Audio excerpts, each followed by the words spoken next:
अब की बार मोदी साहब तुम आगे बढ़ो, मोदी साहब तुम आगे बढ़ो। देखो देखो कौन आया, देखो देखो कौन आया, देखो देखो कौन आया।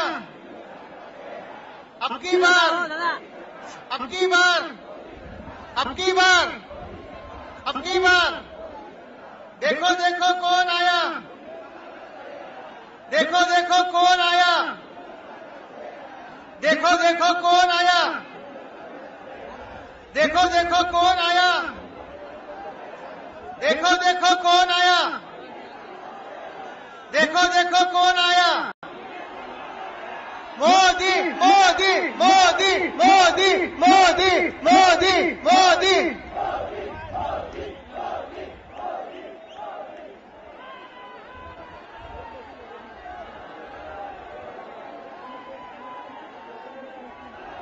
देखो देखो कौन आया, देखो देखो कौन आया,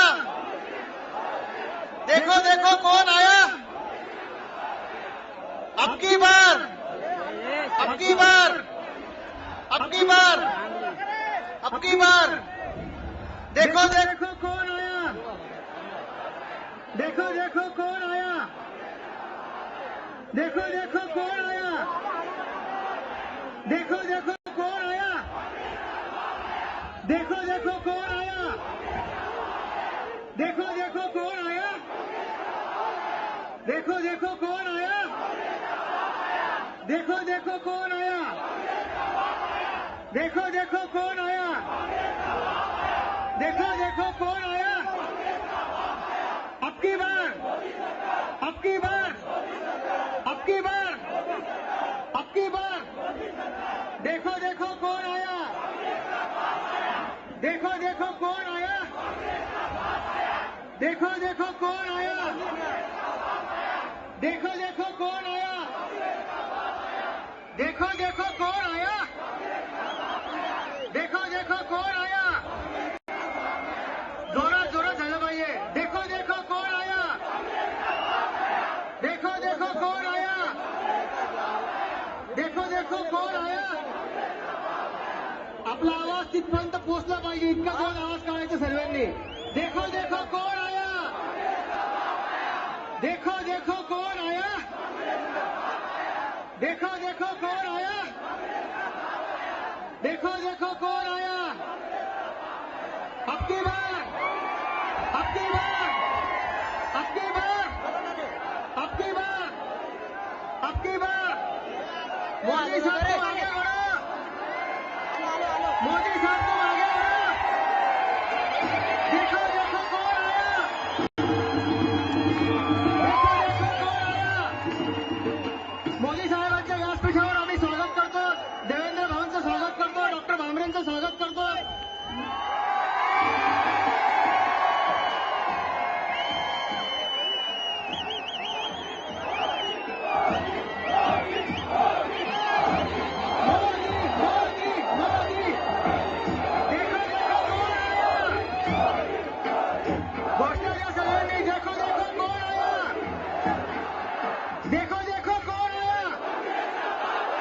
घोषणा जोरात द्यायची आहे। देखो देखो कौन आया, देखो देखो कौन आया।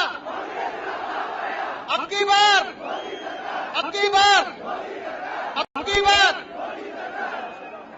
व्यासपीठावरून आता विरोधकांच्या वतीने मोदी साहेबांचा सत्कार या ठिकाणी एक गाईचं चिन्ह देऊन जिल्हाध्यक्ष सुनील रेडकर आणि देवेंद्र भाऊ करतील, जयकुमार रावळ करतील अशी मी त्यांना विनंती करतो।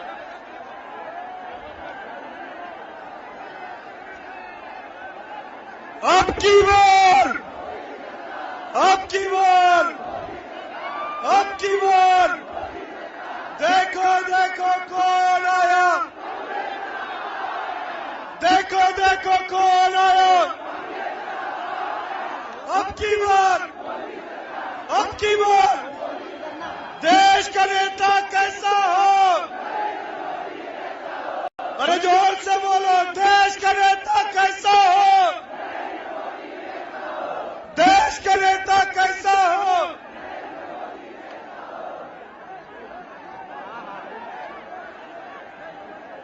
आता देवेंद्र भाऊ आपल्या सभेला मार्गदर्शन करतील असं मी त्यांना विनंती करतो. आदरणीय देवेंद्र भाऊ. मंचावर उपस्थित आपल्या सर्वांचे मनातले पंतप्रधान माननीय नरेंद्र मोदीजी, आपले उमेदवार डॉक्टर भामरेजी, जयकुमार रावलजी, अनिल गोटेजी, दादा भुसेजी, शरद पाटीलजी, उमाजी बोरसे, अद्वय हिरे, प्रतापदादा सोनवणे, आपले खासदार सुनील नेरकर, संजय कोडगे, अतुल सोनवणे, संभाजी पगारे, संजय पगारे, सर्वच मंचावरील माननीय पदाधिकारी आणि उपस्थित सर्व भगिनी आणि बंधूंनो, माननीय मोदीजी आज महाराष्ट्रातली 15वी सभा ही करतात आणि महाराष्ट्रातल्या प्रचाराची सांगता धुळ्याच्या सभेनं माननीय मोदीजी करतायत. धुळेकरांचं आश्वासन घेण्याकरता माननीय मोदीजी आलेत की आता धुळ्यातनं आमचे आपले डॉक्टर भामरे हे प्रचंड मताने आपल्याला निवडून द्यायचे आहेत. बंधू भगिनींनो, जशी जशी निवडणूक जवळ येते, 24 तारीख जशी जवळ येते, काँग्रेसच्या नेत्यांच्या स्वप्नामध्ये देखील त्यांना मोदीजीच दिसतायत. आता तर अवस्था अशी आहे की काँग्रेसचे नेते रात्री अचानक झोपेतून दचकून उठतात आणि नारा देतात, अब की बार मोदी सरकार, अब की बार मोदी सरकार. या महाराष्ट्रामध्ये परिवर्तन होणार आहे आणि आपल्या सगळ्यांच्या वतीनं माननीय मोदीजींना मी वचन देतो, या खान देशातून काँग्रेस राष्ट्रवादीचा आम्ही सुपडा साफ करू, एकही जागा त्यांना मिळू देणार नाही. बंधू भगिनींनो, मोदीजींना हे वचन आपण द्यावं. 24 तारखेला बाबा भामरेंच्या कमळाचं बटन दाबावं, एवढीच आपल्याला विनंती करतो आणि माझं बोलणं संपवतो. जय हिंद, जय भारत. आता नरेंद्रजी मोदी या ठिकाणी भाषण करणार आहेत. देखो देखो कौन आया, देखो देखो कौन आया, अब की बार, अब की बार, अब की बार. आदरणीय मोदी साहेब या ठिकाणी येत आहेत.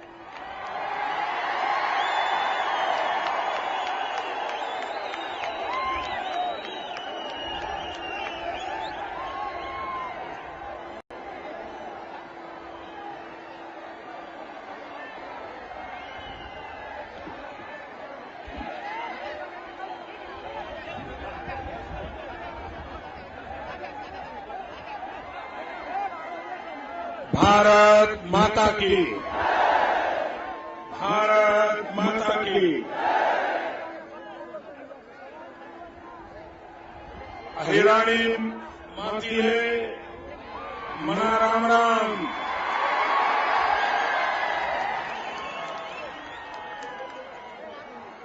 मंचावर बसलेले भारतीय जनता पार्टीचे प्रदेश अध्यक्ष देवेंद्र फडणवीस जी, भाजपाचे प्रदेश सरचिटणीस जयकुमार जी,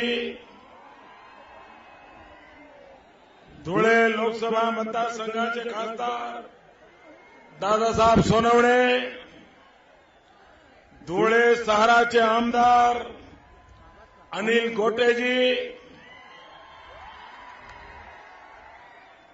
जनसुराज आघाडीचे अध्यक्ष डॉक्टर बाबासाहेब भामरे, धुळे जिल्हा भाजपा अध्यक्ष सुनील नेरकर, शिवसेना जिल्हा प्रमुख अतुल सोनवणे, आरपीआय धुळे जिल्हा अध्यक्ष संजय पगारे, मंचावर बसलेले सगळे वरिष्ठ महानुभाव और विशाल संख्या में पधारे हुए धुळे के खानदेश के भारत के भाग्य विधाता मेरे भाइयों और बहनों, हमारे देश में एक ऐसी चर्चा चलती है कि नौजवान राजनीति में आते नहीं हैं। हमारे यहां देश में चर्चा होती है कि पढ़े लिखे प्रोफेशनल्स राजनीति में आते नहीं हैं। भाइयों बहनों, मैं धुले में आज भाजपा का प्रचार करने के लिए नहीं आया हूं, क्योंकि आप लोगों के प्रेम के कारण, आप लोगों के पुरुषार्थ के कारण इस बार यहां कमल तो खिलने ही वाला है। पूरे महाराष्ट्र से एनसीपी कांग्रेस का सफाया होना तय है। भाइयों बहनों, इस बार उनका खाता खुलेगा कि नहीं, ये भी सवालिया निशान है। और महाराष्ट्र की राजनीति की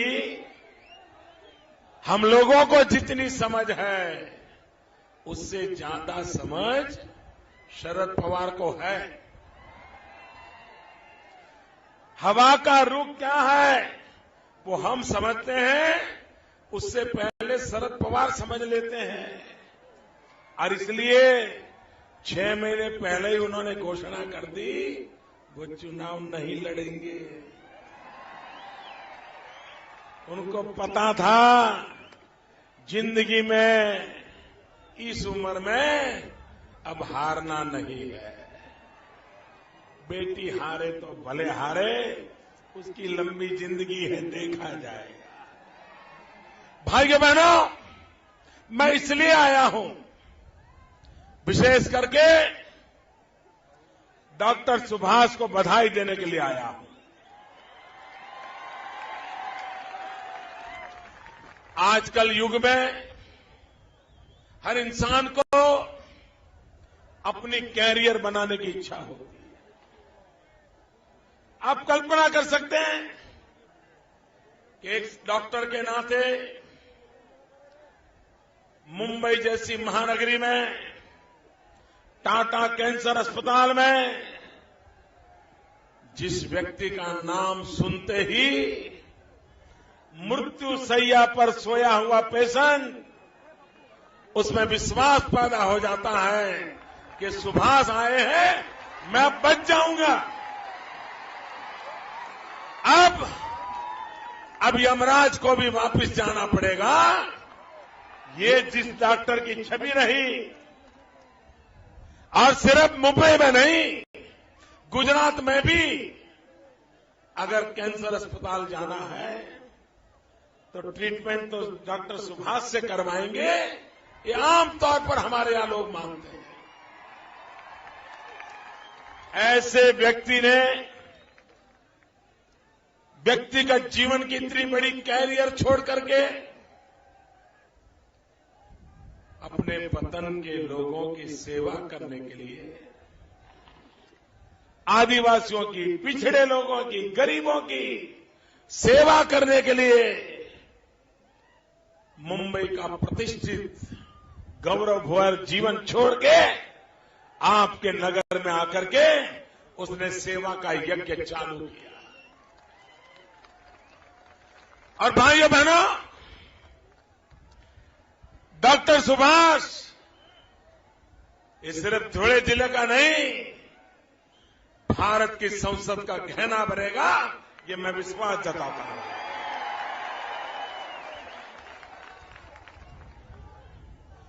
भारतीय जनता पार्टी को इस बात का गर्व है कि हमारे पास एक से बढ़कर एक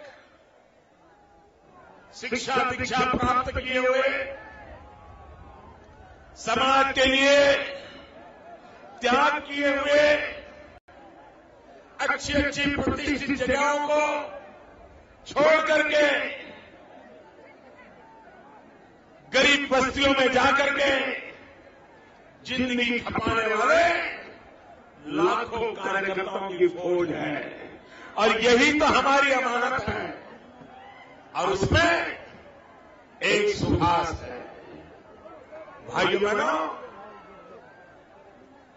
इसलिए मैं आज आपके पास आया हूं।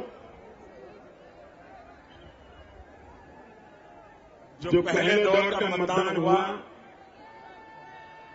देश भर में करीब 232 सीटों का मतदान हो चुका है।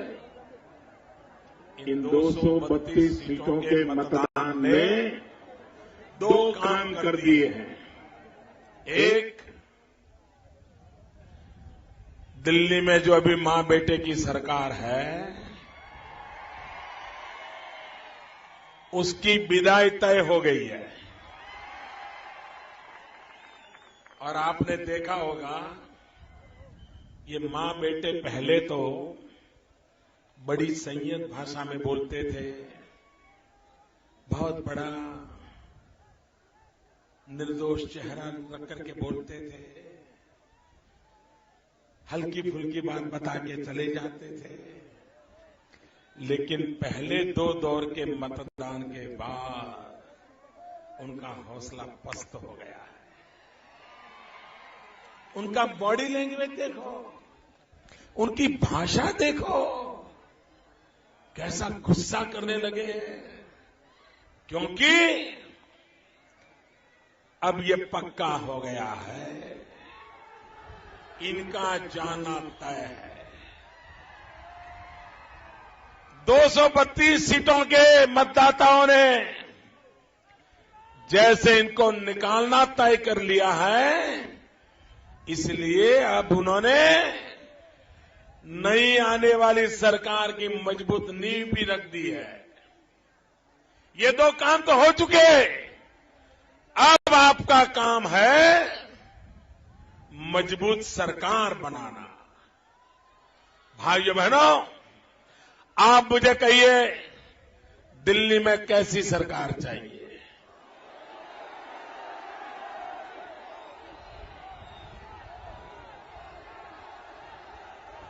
दिल्ली में कैसी सरकार चाहिए? सब दूर से आवाज आनी चाहिए। दिल्ली में कैसी सरकार चाहिए? दिल्ली में कैसी सरकार चाहिए? मेरे भाइयों बहनों, मेरा सवाल तो समझो। मैंने आपको ये नहीं पूछा कि दिल्ली में किसकी सरकार चाहिए, मैंने ये पूछा कैसी सरकार चाहिए। आप मुझे बताइए, क्या दिल्ली में ढीली ढाली सरकार चलेगी? अस्पताल में पड़ी सरकार चलेगी? मां बेटे के ऑक्सीजन पर चलने वाली सरकार चलेगी? रिमोट कंट्रोल से चलने वाली सरकार चलेगी? भाइयों बहनों, अरे हमारे गांव में ढीला ढाला पुलिस वाला भी चलता है क्या? हमें मरा पड़ा पुलिस वाला पसंद आता है क्या? बच्चों को स्कूल में ऐसे ही ढीला ढाला टीचर पसंद आता है क्या? बच्चों को भी स्कूल में अच्छा दमदार टीचर अच्छा लगता है ना? तो क्या इतने बड़े देश को ये मरी पड़ी सरकार काम आएगी क्या? ऐसी सरकार पे आपको भरोसा होगा क्या? क्या आप ऐसी सरकार को आपकी जिंदगी सुपुर्द कर सकते हो? इसलिए मेरे भाइयों बहनों, दिल्ली में मजबूत सरकार की जरूरत है। बहुत नुकसान हो चुका है भाइयों। पिछले 10 साल में देश बर्बाद हो गया है। लाल बहादुर शास्त्री कहते थे, जय जवान जय किसान। मां बेटे की सरकार कह रही है, मर जवान मर किसान। युद्ध में जितने जवान मरे, उससे ज्यादा मेरे किसानों ने आत्महत्या की है। भाइयों बहनों, पूरा महाराष्ट्र, विशेष करके विदर्भ, किसानों की आत्महत्या, और मजा देखिए, कृषि मंत्री महाराष्ट्र के, भारत के कृषि मंत्री शरद पवार, और उन्हीं के कालखंड में हजारों किसान मर जाए और वे क्रिकेट खेलते रहे। भाइयों बहनों, इन लोगों को संवेदना का नामो निशान नहीं है। भाइयों बहनों, आप मुझे बताइए, हिंदुस्तान के पॉलिटिकल पंडित, जरा देखिए, आकर के देखिए, ये आदिवासियों की बस्ती वाला इलाका, ये मेरे धनगर समाज का इलाका, ये मेरे कोली समाज का इलाका, ये मेरे माली समाज का इलाका, ये पिछड़े लोगों का इलाका, जो सामाजिक न्याय के लिए लड़ रहे हैं। सामाजिक न्याय के लिए दिल्ली की सरकार से लड़ रहे हैं। मेरे इन समाज के भाइयों बहनों, आपका सामाजिक न्याय का हक, इन्होंने आपको बहुत नुकसान किया है, आपको बहुत निराश किया है। अब आपका काम है उनको सजा करो, जिन्होंने आपके सामाजिक न्याय के अधिकार को ठुकरा दिया है। भाइयों बहनों, ऐसे गरीब बस्ती वाला इलाका, ये कोई कल्पना कर सकता है ये क्या दृश्य है भाई? जहां मेरी नजर पहुंचती है, माथे ही माथे नजर आ रहे हैं। उधर भी मैं देख रहा हूं, एक दूसरी सभा चल रही है, इतनी बड़ी भीड़ वहां है। ऐसी चमचमाती धूप में आप लोगों ने जो प्यार दिया है, भाइयों बहनों, मैं आपके इस प्यार को विकास करके, सवाया करके लौटाऊंगा, ये आपको वादा करता हूं। भाइयों बहनों, आपने जो तपस्या की है, इस तपस्या को मैं कभी बेकार नहीं जाने दूंगा। भाइयों बहनों, यहां सालों से एक रेलवे लाइन का प्रश्न अटका हुआ है।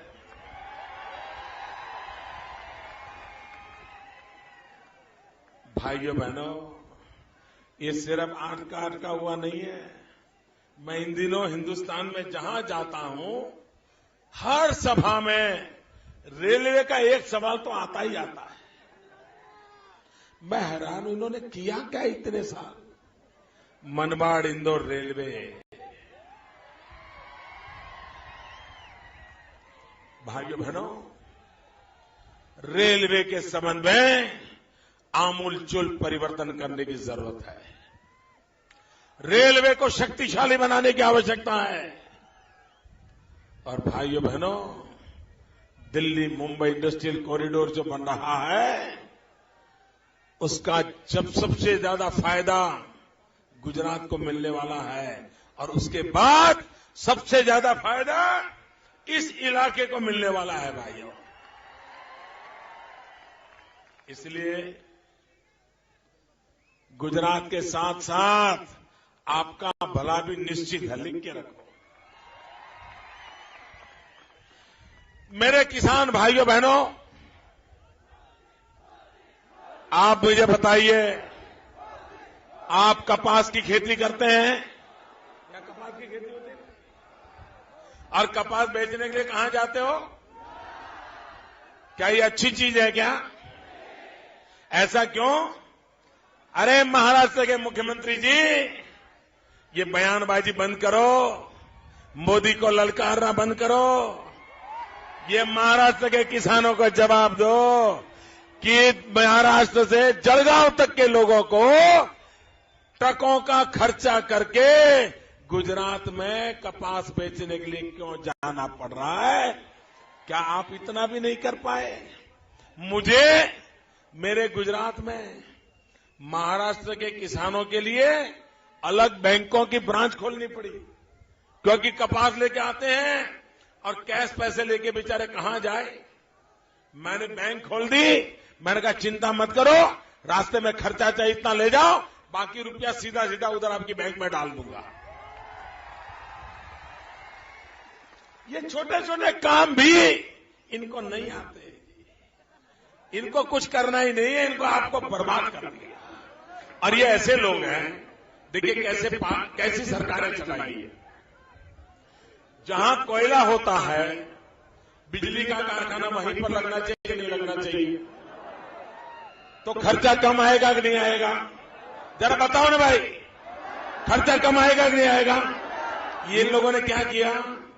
कोयला जहां से निकलता है उससे 2000 किलोमीटर दूर बिजली का कारखाना लगाया, फिर यहां से कोयला वहां ले गए, फिर वहां से बिजली यहां लाए। बताइए बुद्धिमानी है क्या? ये कॉटन यहां निकलता है, कॉटन में से धागा बनने कहां जाता है, धागा में से कपड़ा बनने कहां जाता है, कपड़ा बनकर के रेडीमेड गारमेंट कहां होता है?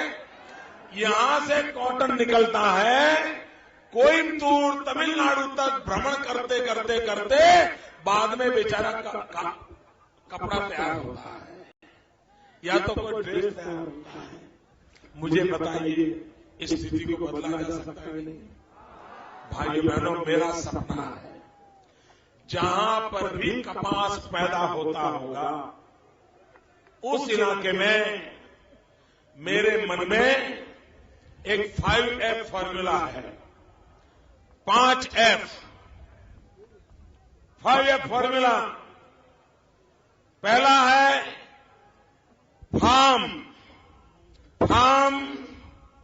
To fibre, fibre to fabric, fabric to fashion, fashion to foreign.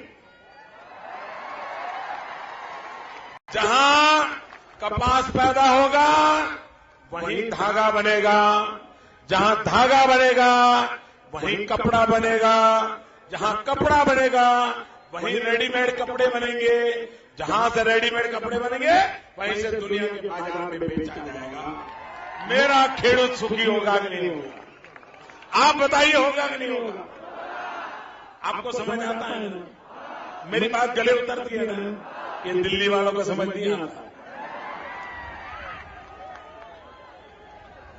भाइयों बहनों, ये कांग्रेस वालों को करना धरना कुछ नहीं, ऐसा झूठ बोलते हैं, ऐसा झूठ बोलते हैं, दुनिया की कोई यूनिवर्सिटी इनको झूठ बोलने में पीएचडी देने से मना नहीं कर सकती। ऐसे मास्टर और दिन रात सोचते रहते हैं आज कौन सा गुब्बारा छोड़ा जाए, आज कौन सा झूठ चलाया जाए। अभी एक झूठ चला रहे हैं कि अगर भाजपा की सरकार आएगी तो आदिवासियों के, दलितों के सारे अधिकार छीन लेंगे, रिजर्वेशन छीन लेंगे। अरे कांग्रेस के लोगों, 60 साल हो गया, अब आदिवासियों की हड्डियां भी नहीं बची हैं, अब तो उनको चूसना बंद करो, चूसना बंद करो। उनका खून तो चूस लिया 60 साल में, अब हड्डियां चूसने पर बैठे हो। भाई बहनों, आपके पड़ोस में मैं रहता हूं, यहां का कोई परिवार ऐसा नहीं होगा जिसका कोई रिश्तेदार मेरे गुजरात में ना हो। कोई ऐसा नहीं होगा यहां जिसने गुजरात का नमक न खाया हो। मेरा और आपका ही नाता है। कोई मुझे बताएं, 14 साल से वहां मेरी सरकार चली है, क्या वहां आदिवासियों का कोई अधिकार हमने छीन लिया है? भाई, आपके रिश्तेदार वहां रहते हैं, किसी ने शिकायत की है? किसी ने शिकायत की है? भाइयों बहनों, दिल्ली में अटल बिहारी वाजपेयी की सरकार थी, 6 साल सरकार चली। क्या आदिवासियों का एक अधिकार छीन लिया है? कभी बात कही है? क्या झूठ बोल रहे हो? और मेरे आदिवासी भाइयों बहनों, ये आपको जो अधिकार मिले हैं ना, जो रिजर्वेशन मिला है, जो आरक्षण मिला है, ये कांग्रेस पार्टी ने नहीं दिया है, कांग्रेस सरकार ने नहीं दिया है, भाजपा पार्टी ने नहीं दिया है, भाजपा सरकार ने नहीं दिया है। ये आपको जो मिला है ना, वो बाबा साहब आंबेडकर दे के गए। बाबा साहब आंबेडकर दे के गए हैं। भारत के संविधान में लिखा हुआ है, दुनिया की कोई ताकत बाबा साहब आंबेडकर ने आपको जो दिया है उसको छीन नहीं सकती। ये मेरे शब्द लिख करके रखिए। और मैं तो बाबा साहब आंबेडकर का परम भक्त रहा, इसलिए भक्त रहा हूं कि मैंने गरीबी देखी है। मैं गरीब परिवार में पैदा हुआ हूं, चाय बेच करके जिंदगी गुजारी है। मेरी मां अड़ोस पड़ोस के घरों में पानी भरती थी, बर्तन साफ करती थी। और इसलिए हम गरीबों के लिए, पीड़ितों के लिए, शोषितों के लिए बाबा साहब आंबेडकर हमारे भगवान हैं। और इसलिए भाइयों बहनों, जो लोग समाज के पीड़ित, शोषित, दलित, आदिवासी इनको दबाने की कोशिश कर रहे हैं, 60 साल तक दबा दिया, अब वक्त पूरा हो चुका है, ये दबने वाले नहीं है, अब ये कोई दबने वाले नहीं है। और इसलिए भाइयों बहनों, मुझ पे भरोसा कीजिए। देश का भाग्य बदलने के लिए, नौजवानों को रोजगार के लिए, किसानों को उनकी मेहनत की कमाई के लिए, उद्योग धंधों के जाल बिछाने के लिए, रेल समेत के इंफ्रास्ट्रक्चर खड़े करने के लिए, पानी की व्यवस्था उपलब्ध कराने के लिए, आपके जीवन को बदलने के लिए, भाइयों बहनों, एक बार मुझ पे भरोसा कीजिए। आपने 60 साल तक शासकों को चुना है, एक बार सेवक को चुन करके देखिए। आपने उन्हें 60 साल दिए हैं, मुझे 60 महीने दे करके देखिए, सिर्फ 60 महीने। भाइयों बहनों, 2014 लोकसभा चुनाव के महाराष्ट्र के चुनाव अभियान का ये आखिरी दिन है और 4 घंटे के बाद प्रचार अभियान समाप्त हो जाएगा। छत्रपति शिवाजी महाराज की इस धरती को नमन कर करके, छत्रपति शिवाजी महाराज की धरती को नमन करके मैं अपना महाराष्ट्र का प्रचार अभियान आज यहां पूर्ण करके निकलूंगा। आखिरी सभा मेरे गुजरात को बनाने वाले, मेरे गुजरात में चमकाने वाले खानदेश के लोगों का पसीना है। ये खानदेश के पसीनों को सलाम करने का मुझे मौका मिला, खानदेश के पसीनों को सर झुकाने का मुझे मौका मिला है।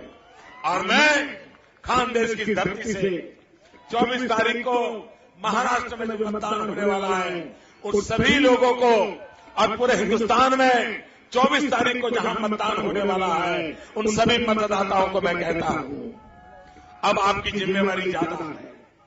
सरकार जाने का काम हो चुका है, अब जो मतदान करना है वो मजबूत सरकार बनाने के लिए करना है।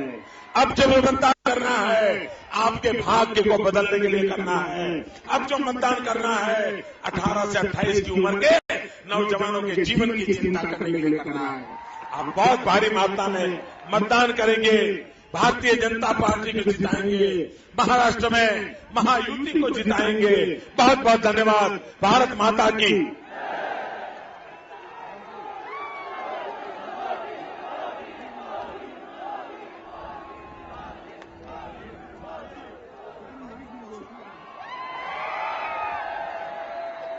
देखो देखो कौन आया, अगली बार, अगली बार, अगली बार, देखो देखो कौन आया, देखो देखो कौन आया, अगली बार, अगली बार, अगली बार, इसी बार, अब की बार